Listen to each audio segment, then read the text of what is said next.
Loh, Mas Manten juga sama bestinya, Mbak Vita begitu. juga sama bestinya. Oh iya, Aku tak soalnya karo- aku ndak punya bestie. Aku tak karo Bambang we, rombukan.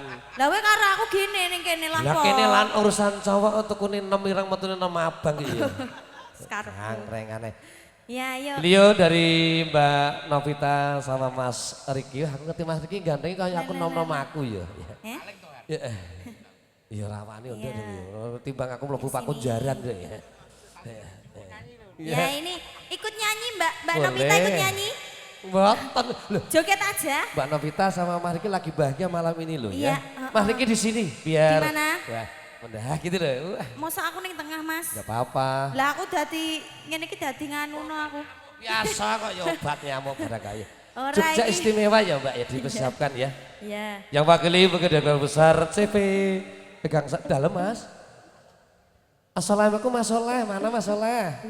Barakallah. Yuk sini sama Gareng yuk. Iya, asik. Campur sadi kejar bungu campur diberi saga yuk. Nggih. Ya. Kancana Uca Bersari.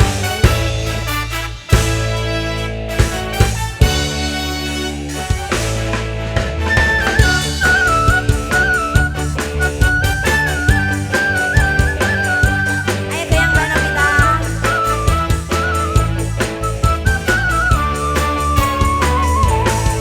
Mana bebek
opo anane ra bakal mletre kowe ojo Wah.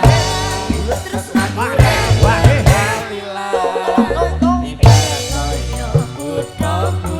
aku kowe jen istimewa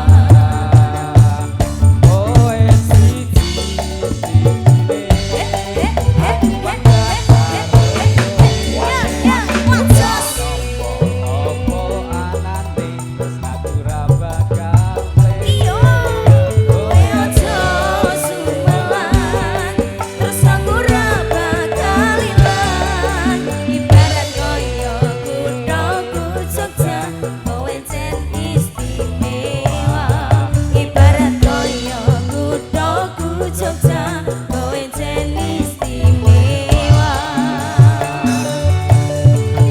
ya satu buah lagu sudah Mbak Mbak Novita Ade. apa lagi lagunya ada permintaan lagi